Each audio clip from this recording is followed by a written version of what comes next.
السلام علیکم ورحمۃ اللہ وبرکاتہ۔ تو سنائیں کیسے ہیں پیارے عزیزوں ساتھیوں، کیسے ہو آپ؟ امید کرتا ہوں اللہ تعالیٰ سے کہ اللہ تعالیٰ نے آپ کے اوپر خصوصی فضل و کرم کیا ہوا ہوگا، اور سب میرے دوست احباب جو میری ویڈیوز دیکھتے ہیں وہ اور ان کے عزیز سب خیر و عافیت سے ہوں گے۔ تو آج ہم اپنا تیسرا لیسن شروع کر رہے ہیں سیرت النبی صلی اللہ علیہ وسلم کے۔ آج ہم پڑھیں گے کہ جو عرب کے 3 بڑے مذاہب جن کا ہم پہلے ذکر کر چکے ہیں، کیا انہوں نے اپنی اصلاح بھی کی؟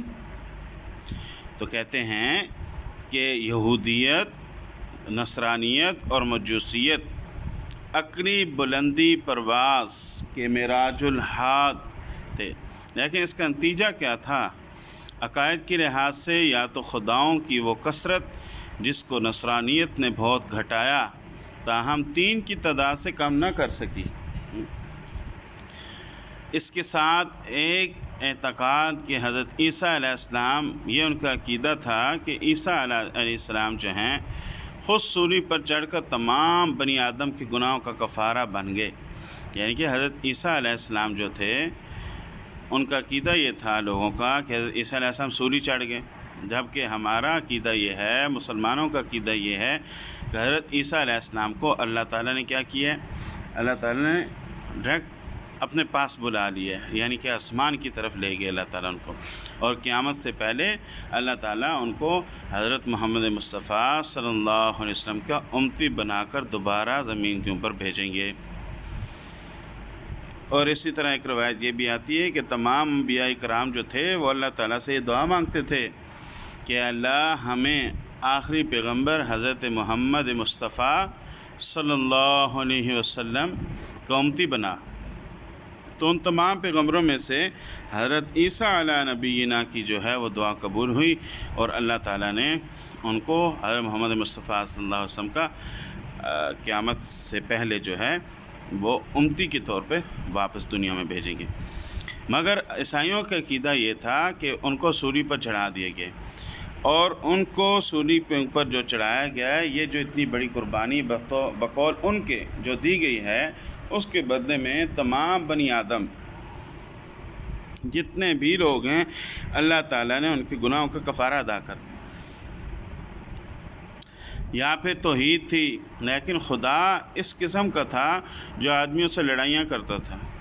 اندازہ لگائیں، وہ کہتے تھے کہ خدا انسان سے لڑائی کرتا ہے۔ وہ آگے لکھ رہے ہیں کہ تورات تکوین آیت نمبر 22 یا آگے 39 میں حضرت یعقوب علیہ السلام کے ساتھ خدا سے کشتی لڑنے کا واقعہ تفصیل سے مذکور ہے۔ یہ ان کے باطل عقیدے تھے کہ جی خدا انسان سے لڑتا ہے، یہ وہ ہے، کہانیاں جس طرح شیطان نے ان کے ذہن میں ڈال دی۔ بتوں پر آدمیوں کی قربانیاں چڑھائی جاتی تھیں۔ اب دیکھیں، بت ہے، اس کے سامنے انسان کو ذبح کر دیا جاتا تھا، کہ ہم جس طرح ابھی بھی کبھی کبھی اس طرح کے واقعات سامنے آتے ہیں کہ او جی فلاں بت کے آگے بچے کو ذبح کر دیے گئے، بچے کا چڑھاوا دے دیا گیا۔ تو یہ عربوں کی پرانی روایت تھی کہ انسان اس کے سامنے قربان کر دیے جاتے، انسان کو ذبح کر دیا جاتا تھا۔ باپ کی منکوحہ یعنی کہ جو جائیداد ہے بیٹے کو وراثت میں ملتی تھی۔ یہ تو ابھی بھی ہے کہ چلو جائیداد ملتی ہے، مگر جو باپ کی ساتھ جو بیوی ہوتی تھی، جو بچوں کی ماں ہوتی تھی، وہ بھی بچوں کو دے دی جاتی تھی، یعنی کہ وہ بچے اپنی سکی ماں سے شادی کر سکتے تھے۔ حقیقی بہنیں جو سکی بہنیں ہیں، ان کے ساتھ بھی شادی جائز تھی۔ دیکھیں کتنی غلاظت تھی معاشرے میں کہ سکی بہن کے ساتھ بھی شادی جائز تھی۔ ازدواج کی کوئی حد نہ تھی، یعنی کہ جیسے آپ اسلام میں 4 شادیاں، تو ان کی کوئی حد نہیں تھی، جتنی مرضی آپ شادیاں کر سکتے ہو۔ قمار بازی، شراب خوری، زناکاری کا رواج عام تھا۔ جس طرح ابھی معاشرے میں یہ چیز بڑھتی جا رہی ہے، بڑے فخر سے بتایا جاتا ہے کہ یہ ہے وہ ہے، اسی طرح اس ٹائم بھی معاشرے میں یہ چیز عام تھی۔ شراب خوری، زناکاری، یہ کوئی اتنا بڑا مسئلہ نہیں تھا، اتنا بڑا ایشو نہیں تھا، اس کے اوپر کوئی سزا نہیں تھی۔ بے حیائی کی یہ حالت تھی کہ سب سے بڑا نامور شاعر، جو اس ٹائم کا بہت بڑا شاعر تھا، امرؤ القیس، جو شہزادہ بھی تھا، قصیدہ میں یعنی کہ اس نے جو قصیدہ لکھا اس میں وہ ذکر کرتا ہے کہ اپنی پھپھی ذات بین کے ساتھ اپنی بدکاری کا قصہ مزے لے لے کے بیان کرتا تھا۔ اندازہ لگائیں کہ جو اس نے نظم لکھی اس میں سکی پھپھی کی بیٹی کے ساتھ زنا کا قصہ بڑے مزے لے کے اس نے بیان کیے، اور یہ قصیدہ پھر ظالم نے کعبہ کے اوپر آویزاں کر دیا، یعنی کہ کعبہ کے اوپر لٹکا دیے۔ اتنی زیادہ بے حیائی اور بے غیرتی کا عالم یہ تھا کہ دنیا ڈوبی ہوئی تھی۔ یہ آپ صلی اللہ علیہ وسلم کے آنے سے پہلے کے واقعات ہیں۔ لڑائیوں میں لوگوں کو زندہ جلا دیتا۔ آپ دیکھیں زندہ جلا دینا کا جو عذاب ہے نا وہ صرف اللہ تعالیٰ کو اچھا لگتا ہے۔ انسان کو اگر انسان نے قتل کیا ہے تو اس کے بدلے میں قتل اللہ تعالیٰ کا حکم ہے، مگر زندہ جلا دینا یہ کسی جگہ کے اوپر نہیں لکھا ہوا۔ مستورات کا پیٹ چاک کر دینا، عورتوں بیچاریوں کا پیٹ چاک کرنا ہیں، معصوم بچوں کو تدیق کرنا عموماً جائز تھا۔ عیسائیوں کے بیان کے مطابق عرب قبل اسلام تمام مذاہب میں سب سے زیادہ عیسائیت سے متاثر تھے۔ یہ عیسائیوں کا اپنا قول ہے کہ عرب جو تھے وہ سب سے زیادہ عیسائیت سے متاثر تھے۔ تاہم اس کا نتیجہ کیا تھا؟ اس کو خود عیسائی مورخین کی زبان سے سننا چاہیے۔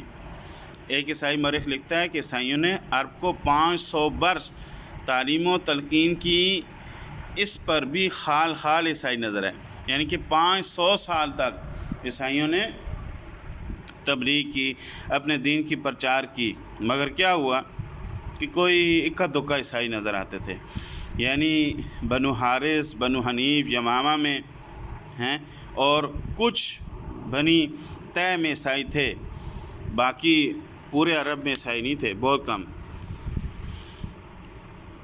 آگے لکھتا ہے کہ یہود بھی اپنی قوت کے مطابق موجود تھے، مگر بت پرستی اور بنو اسماعیل کے بیہودہ اعتقادات کا دریا ہر سمت سے جوش مارتا ہوا کعبے سے آ کے ٹکراتا تھا۔ کعبہ ان کے لیے بہت معتبر تھا اس وقت بھی، مگر کیا تھا؟ ننگا طواف کرنا ہے اور چڑھاوے چڑھانا اور کعبے کے اوپر بت رکھنا، یعنی کہ تمام توحید کی نفی ہو رہی تھی اس وقت۔ یہ حالت تھی عربوں کی۔ تو حضرت محمد مصطفیٰ صلی اللہ علیہ وسلم کے آنے سے پہلے، اس کے بعد آگے چلتے ہیں تو کہتے ہیں کہ سلسلہ اسماعیلی یہ پہلے معلوم ہو چکا ہے کہ مورخین عرب کی 3 قسمیں کی۔ مورخین جو ہیں انہوں نے عرب کو 3 قسموں میں تبدیل کیا۔ عرب کی وہ قدیم قومیں جو بالکل برباد ہو گئیں، مثلاً تسم و جدیس وغیرہ۔ خالص عرب جو قحطان کی اولاد ہیں، مثلاً اہل یمن اور انصار، اور تیسرا سلسلہ اسماعیلی ہے۔ حضرت اسماعیل صاحب جب مکہ میں آباد ہوئے تو حوالی مکہ میں بنو جرہم آباد تھے۔ حضرت اسماعیل علیہ السلام نے اس خاندان میں شادی کی، اس سے جو اولاد ہوئی وہ عرب مستعربہ کہلاتی ہے۔ اب عرب کا بڑا حصہ اسی خاندان سے ہے۔ پیغمبر اسلام اور خود اسلام کی تاریخ خیر سلسلہ سے وابستہ حضرت اسماعیل علیہ السلام کی ہی کے خاندان سے ہیں۔ جو شریعت حضرت صلی اللہ علیہ وسلم کو عنایت ہوئی وہی ہے جو ابراہیم علیہ السلام کو عطا کی گئی ہے۔ یعنی کہ وہ لکھتے ہیں کہ حضرت محمد مصطفیٰ صلی اللہ علیہ وسلم بھی جو ہیں وہ اسماعیلی جو ایک شاخ آ رہی ہے، جو نسل آ رہی ہے، اس میں ہی سے تھے۔ اور اسماعیل علیہ السلام کون تھے؟ یہ حضرت ابراہیم علیہ السلام کے بیٹے تھے۔ آگے چلتے ہیں، اللہ تعالیٰ قرآن پاک میں فرما رہے ہیں ملت ابیکم ابراہیم هو سماکم المسلمین من قبل وفی ھذا، تمہارے باپ ابراہیم کا مذہب، علیہ السلام کا مذہب، اس سے پہلے تمہارا نام مسلم رکھا، اور اس قرآن میں بھی، یعنی اللہ تعالیٰ فرما رہے ہیں آپ صلی اللہ علیہ وسلم کو کہ یہ جو دین ہے آپ کا، یہ دین ابراہیمی ہی ہے۔ لیکن یورپ کے بہت سے متصل مورخ سرے سے ان حقائق کے منکر ہیں، یعنی نہ حضرت ابراہیم علیہ السلام عرب میں آئے، وہ کہتے ہیں عرب جو مورخ ہیں یورپ کے، کہتے ہیں نہ اسماعیل علیہ السلام عرب میں آئے، نہ انہوں نے کعبہ کی بنیاد ڈالی، نہ حضرت صلی اللہ علیہ وسلم اسماعیل کی اولاد ہیں۔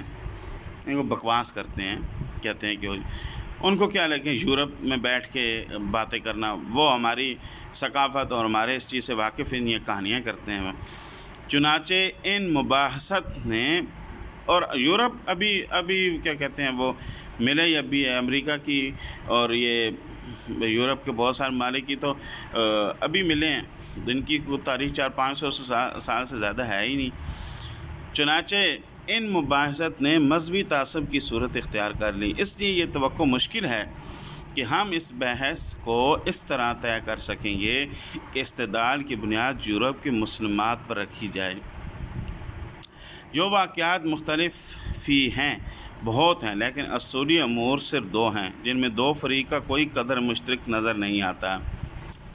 اچھا، سوال آگے یہ آتا ہے کہ حضرت ہاجرہ اور حضرت اسماعیل علیہ السلام عرب میں آ کر آباد ہوئے یا نہیں؟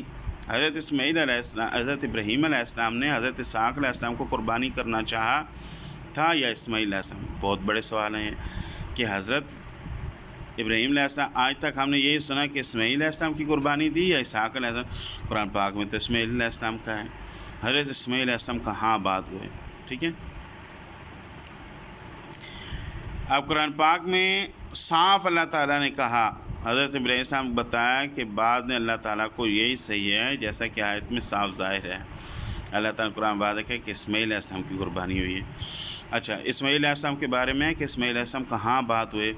یہود مدعی ہیں کہ حضرت اسحاق علیہ السلام ذبیح ہیں، اس بنا پر وہ قربانی گاہ کا موقع شام بتاتے ہیں، لیکن اگر یہ ثابت ہو جائے کہ حضرت اسحاق علیہ السلام نہیں بلکہ حضرت اسماعیل علیہ السلام تھے تو قربانی گاہ کے موقع کی نسبت عرب ہی کی روایتیں تسلیم کرنی پڑیں گی۔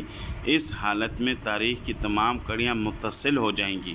تورات میں مذکور ہے کہ حضرت ابراہیم علیہ السلام کی پہلی اولاد حضرت ہاجرہ کے بطن سے ہوئی، جس کا نام اسماعیل رکھا گیا، یہ تورات میں لکھا ہوا ہے۔ حضرت اسماعیل علیہ السلام کے بعد حضرت سارہ کے بطن سے حضرت اسحاق پیدا ہوئے۔ آپ دیکھیں قرآن پاک میں ہاجرہ کا ذکر ہے، تو ہاجرہ سے تو اسماعیل ہوئے۔ حضرت اسماعیل علیہ السلام جب بڑے ہوئے تو حضرت سارہ نے یہ دیکھ کر کہ حضرت اسحاق کے ساتھ گستاخی کرتے ہیں، حضرت ابراہیم علیہ السلام سے کہا کہ ہاجرہ اور اس کے بیٹے کو گھر سے نکال دو۔ ان واقعات کے بعد تورات کے خاص الفاظ یہ ہیں، یہ بڑی ایک اہم بات آ گئی ہے۔ تب ابراہیم علیہ السلام نے صبح سویرے اٹھ کر روٹی اور پانی کی ایک مشک لی اور ہاجرہ علیہ السلام کو اس کے کندھے پر دھر کر دی اور لڑکے کو بھی رخصت کیا۔ وہ روانہ ہوئی، بحر صبا کے بیاباں میں بھٹکتی پھرتی تھیں، اور جب مشک کا پانی چک گیا یعنی کہ ختم ہو گیا، تب اس نے لڑکے کو ایک جھاڑی کے نیچے ڈال دیا اور آپ اس کے سامنے ایک تیر کے ٹپے پر دور جا کر بیٹھی، کیونکہ اس نے کہا کہ لڑکے کو مرتے نہ دیکھوں۔ سو وہ سامنے بیٹھی اور چلا کر روئی۔ تب خدا نے اس لڑکے کی آواز سنی اور خدا نے کہ فرشتے نے آسمان سے ہاجرہ کو پکارا اور اس نے کہا کہ اے ہاجرہ، تم کو کیا ہوا؟ مت ڈر، اس لڑکے کی آواز جہاں وہ پڑا ہے خدا نے سنی۔ اٹھ اور لڑکے کو اٹھا، اسے اپنے ہاتھ سے سنبھال کہ میں اس کو ایک بڑی قوم بناؤں گا۔ پھر خدا نے اس کی آنکھیں کھولیں اور اس نے پانی کا ایک کنواں دیکھا اور جا کر اپنی مشک کو پانی سے بھر لیا اور لڑکے کو پلایا، اور خدا اس لڑکی کے ساتھ تھا۔ وہ بڑا اور بیاباں میں رہا اور تیر انداز ہو گیا اور فرعون کے بیاباں میں رہا، اور اس کی مالک نے ملک مصر سے ایک عورت بیاہنے کو لی۔ اس کی ماں نے ملک مصر سے ایک عورت بیاہنے، یہ تورات سفر پیدائش باب نمبر 21 تورات میں ذکر ہے۔ یہ ہم نے پہلی دفعہ یہ واقعہ جو ہے یہ دیکھیں، کتاب ہے سیرت النبی، علامہ شبلی نعمانی اور علامہ سید سلیمان ندوی کی لکھی ہوئی ہے اردو زبان میں۔ ان کی کتاب کا صفحہ نمبر 84 کے اوپر یہ ذکر ہے۔ اس عبارت سے ظاہر ہوتا ہے کہ حضرت اسماعیل علیہ السلام جب گھر سے نکالے گئے تو بالکل بچہ تھے، ٹھیک ہے۔ چنانچہ حضرت حاجرہ نے مشک کو ان کے کاندھے پر اٹھایا۔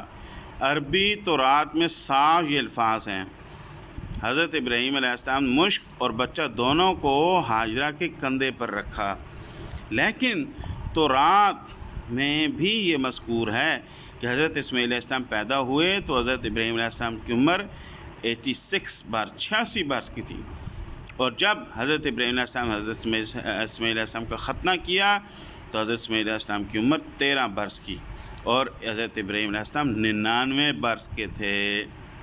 یہ ظاہر ہے کہ حضرت اسماعیل علیہ السلام کے گھر سے نکالے جانے کا واقعہ ختنہ کے بعد کا ہوگا، اس لیے اس وقت قطعاً ان کی عمر 13 برس سے زیادہ تھی، اور اس سن کا لڑکا اتنا چھوٹا نہیں ہوتا کہ ماں اس کندھے پر اٹھائے پھرے۔ اس واقعے سے غرض یہ ہے کہ حضرت اسماعیل علیہ السلام کی عمر اس وقت اتنی ہو چکی تھی کہ حضرت ابراہیم علیہ السلام ان کو اور ان کی والدہ کو اصلی مقام سکونت سے کسی اور مقام پر لا کر آباد کر سکتے۔ تورات کی عبارت مذکورہ میں تصریح ہے کہ حضرت اسماعیل علیہ السلام فاران میں رہے اور تیر اندازی کرتے رہے۔ عیسائی کہتے ہیں کہ فاران اس صحرا کا نام ہے جو فلسطین کے جنوب میں واقع ہے، اس لیے حضرت اسماعیل علیہ السلام کا عرب میانہ خلاف واقعہ ہے۔ جغرافیہ دان جو ہیں عرب عموماً متفق ہیں کہ فاران حجاز کا پہاڑ کا نام ہے، چنانچہ معجم البلدان میں صاف تصریح ہے، لیکن عیسائی مصنفین اس سے اتفاق نہیں کر سکتے۔ اس کا فیصلہ ایک بڑی طول و طویل بحث پر مبنی ہے جو مباحثہ اور مناظرہ کی حد تک پہنچ جاتی ہے، اس لیے ہم اس کو قلم انداز کرتے ہیں۔ البتہ اس قدر بتانا ضروری ہے کہ عرب کا حد شمالی کسی زمانہ میں کسی حد تک وسیع تھی۔ آگے موصل و لیبان تمدن عرب میں لکھتے ہیں، اس جزیرے کی حد شمالی اس قدر صاف اور آسان نہیں ہے، یعنی یہ حد اس طرح پر قائم ہوتی ہے کہ غزہ سے جو فلسطین کا ایک شہر اور بحر متوسط پر واقع ہے، ایک خط جنوب بحر لوط تک کھینچا جائے اور وہاں سے دمشق اور دمشق سے دریائے فرات تک اور دریائے فرات کے کنارے کنارے لا کر خلیج فارس میں ملا دیا جائے، بس اس خط کو عربستان کی حد شمالی کہہ سکتے ہیں۔ اس بنا پر عرب کے حجازی حصہ کا فاران پر محسوب ہونا خلاف قیاس نہیں۔ تورات میں جہاں حضرت اسماعیل علیہ السلام کی جائے سکونت کا بیان ہے وہاں یہ الفاظ ہیں، اور وہ حویلہ سے شور تک جو مصر کے سامنے اس راہ میں ہے جس سے سور کو جاتے ہیں بستے تھے۔ اس تجدید میں مصر کے سامنے جو زمین پڑتی ہے وہ عرب ہی ہو سکتی ہے۔ نصارہ یعنی کہ عیسائی کی مقدس کتابوں میں جس قدر ہے بنی اسرائیل کے ساتھ ہے، بنی اسرائیل کا ذکر محض ضمنی طور پر آ جاتا ہے۔ اس وجہ سے حضرت اسماعیل علیہ السلام کا عرب میں آباد ہونا بس تصریح نہیں ملتا، لیکن مختلف تلمیحات سے مفہوم ہوتا ہے کہ حضرت حاجرہ کا عرب میں آباد ہونا ایک مسلمہ امر ہے۔ عہد جدید میں جس کو عیسائی وحی الہی سمجھتے ہیں، پولس کا ایک خط گلاتیون کے نام ہے، اس میں یہ عبارت ہے۔ اب یہ خط پڑھتے ہیں پھر ختم کرتے ہیں۔ وہ لکھتا ہے کہ ابراہیم علیہ السلام کے 2 بیٹے تھے، ایک لونڈی سے دوسرا آزاد، پر وہ جو لونڈی سے تھا جس کی جسم کے طور پر پیدا ہوا، اور جو آزاد تھا سو وعدے کے طور پر۔ یہ بات تمثیلی میں بھی مانی جاتی ہے، اس لیے کہ یہ عورتیں 2 عہد ہیں، ایک تو سینا پہاڑ سے ہے جو ہوا اور نرے غلام جنتی ہے، یہ حاجرہ ہے، کیونکہ حاجرہ عرب کا کوہ سینا ہے اور اب کے یروشلم کا جواب ہے۔ اگرچہ معلوم نہیں کہ اصلی عبارت کیا تھی، اردو اور عربی دونوں ترجمے ناصاف ہیں، تاہم اس قدر واضح ہے کہ پولس جو حضرت عیسیٰ علیہ السلام کے سب سے بڑے جانشین ہیں، حضرت ہاجرہ کو عرب کا کوہ سینہ کہتے ہیں۔ اگر حضرت ہاجرہ عرب میں آباد نہ ہوئی ہوتی تو ان کو عرب کا کوہ سینہ کہنا کیا معنی رکھتا ہے؟ آگے چل کر بختہ کے ذکر یہ بحث زیادہ معید ہو جائے گی۔ اچھا، آگے پھر دیکھیں کہ ذبی کون تھے۔ اس جو آج ہم نے سبق پڑھا ہے نا، آج ہم جو لیسن پڑھا ہے اس میں دو باتیں آج ہمیں کافی چیز پڑھ لیں کہ کیا عرب میں ان مذاہب جو ہم 3 بڑے بڑے مذاہب تھے ان کی اصلاح بھی کی کہ کوئی نہیں؟ وہ پتہ چلا کہ کوئی نہیں۔ اور عیسائی مورخ لکھتے ہیں کہ اب ہم سمری بیان کر رہے ہیں، جو آج ہم سبق پڑھا ہے نا اس کی سمری ہم بیان کر رہے ہیں کہ جو 3 بڑے مذاہب تھے ان کی اصلاح ہوئی؟ کوئی اصلاح نہیں ہوئی۔ 500 سال تک عیسائیوں نے، وہ خود لکھتے ہیں کہ ہم نے عیسائیت کی تبلیغ کی، مگر اس کا نتیجہ یہ نکلا کہ بہت کم لوگ عیسائی ہوئے، خال عیسائی ہوئے۔ اور اس ٹائم کیا تھا، باپ جو تھا اس کی جو بیوی تھی، بچوں کی ماں، بچے اس سے شادی کر لیتے تھے، سکی بہنوں سے شادی کرتے تھے، اور بڑا اعزاز سمجھا جاتا تھا کسی کے ساتھ زنا کرنا۔ تو یہ بت پرستی تھی، جہالت تھی۔ اس کے بعد ہم نے دیکھا ہے کہ اسماعیلی سلسلہ اسماعیلی کیا ہے، تو اس میں یہ بتایا گیا ہے کہ اسماعیل علیہ السلام کے بارے میں مختلف روایات بیان کی گئی ہیں۔ تو اسی طرح قرآن پاک کی ایک آیت ہم نے پڑھی جس میں اللہ تعالیٰ فرماتے ہیں کہ جو تمہارا دین ہے وہ دین ابراہیمی سے ہے، ٹھیک ہے۔ تو یہ پھر اسماعیل علیہ السلام کے بارے میں ہم پڑھا کہ اسماعیل علیہ السلام کہاں بعد ہوئے، اس میں عیسائی کچھ کہہ رہے ہیں، مسلمان کچھ کہہ رہے ہیں۔ تو وہ کہتے ہیں مصر میں، مسلمان کہتے ہیں نہیں، اس طرح نہیں ہے۔ پھر یہ بحث ہوئی کہ وہ کیا ہاجرہ میں سے ہی تھے یا دوسری ان کی حضرت ابراہیم صاحب کی جو دوسری بیوی تھی اس میں سے تھے، سارہ سے تھے۔ تو یہ واضح ہوا کہ اسماعیل علیہ السلام ہاجرہ سے تھے اور سارہ کے بطن سے اسحاق علیہ السلام تھے۔ تو تورات کی بھی آج کچھ چیزیں نقل ہو گئیں۔ تو ان ساری باتوں سے ایک چیز واضح ہوگی کہ حضرت اسماعیل علیہ السلام جو تھے وہ ابراہیم علیہ السلام کے بیٹے تھے، اور حضرت ہاجرہ علیہ السلام جو تھیں ان کے بطن سے وہ پیدا ہوئے۔ تو اب آگے چل کے یہ بحث دیکھنے میں آ رہی ہے کہ وہ کہاں رہے اور ذبی کون تھا، حضرت اسماعیل علیہ السلام کے ختنہ کب ہوا، یہ ساری چیزیں آج ہم نے پڑھی ہیں۔ اب کل انشاءاللہ ہم پڑھیں گے کہ ذبی کون تھے اور ان کے بارے میں پڑھیں گے۔ تو امید ہے کہ آج کا سبق جو ہے، آج کا جو لیسن ہے اس نے ہمارے علم میں کافی کیا کہتے ہیں کافی ہمیں انفارمیشن ملی ہے۔ تو اللہ تعالیٰ سے دعا ہے کہ اللہ تعالیٰ ہمیں اسی طرح دین کے بارے میں، حضرت محمد مصطفیٰ صلی اللہ علیہ وسلم کے بارے میں اور اپنی تاریخ کے بارے میں پڑھنے کی اور اس کے اوپر عمل پیرا ہونے کی توفیق عطا فرمائے۔ ہمیں انفارمیشن ہونی چاہیے کہ حضرت محمد صلی اللہ علیہ وسلم جس خطے میں آئے وہاں پہلے کیا ہوتا تھا، کیسی قومیں بستی تھیں، کیسے لوگ بستے تھے، کیسے وہاں کے رواج تھے، کون کون سے پیغمبر وہاں پر آئے، اور آپ صلی اللہ علیہ وسلم کس نسل میں سے تھے۔ آج یہ بھی ہمیں پتہ چلا ہے کہ آپ صلی اللہ علیہ وسلم حضرت اسماعیل علیہ السلام ہی کی نسل میں سے تھے، یعنی کہ ابراہیم علیہ السلام کی نسل میں سے آپ صلی اللہ علیہ وسلم آئے تھے۔ تو یہ چیزیں ہمارے سامنے واضح ہوئی ہیں۔ تو اللہ تعالیٰ سے دعا ہے کہ اللہ تعالیٰ ہمیں ایسی چیزیں پڑھنے کی توفیق عطا فرمائے، اور بجائے ہم ادھر ادھر اوٹ پٹانگ چیزوں کے اوپر توجہ دیں۔ تو ہمیں کوشش کرنی چاہیے کہ کم از کم ہمیں اپنے پیارے نبی حضرت محمد مصطفیٰ صلی اللہ علیہ وسلم کے بارے میں انفارمیشن ہونی چاہیے۔ کوئی بندہ ہم سے پوچھے تو ہمیں کوئی کم از کم تھوڑی بہت کوئی 10% تو ہمیں معلومات ہونی چاہیے کہ آپ صلی اللہ علیہ وسلم کس خطے میں آئے، کتنے سال زندہ رہے، حیات رہے، کب پردہ فرمایا، کتنے آپ صلی اللہ علیہ وسلم نے غزوات لڑے، آپ صلی اللہ علیہ وسلم بچے کتنے تھے، آپ صلی اللہ علیہ وسلم کی ازواج مطہرات کتنی تھیں، آپ صلی اللہ علیہ وسلم نے زندگی کیسی گزری۔ یہ ساری کی ساری چیزیں کس طرح ہوگی جب ہم مطالعہ کریں گے تو ہمیں چیز پتہ چلے گی۔ تو ہم حضرت محمد مصطفیٰ صلی اللہ علیہ وسلم سے عشق کرتے ہیں، محبت کرتے ہیں، تو جس سے محبت کی جائے اس کے بارے میں ہمیں معلومات ہونی چاہیے۔ تو امید ہے آپ کو یہ ویڈیو بہت اچھی لگی ہوگی۔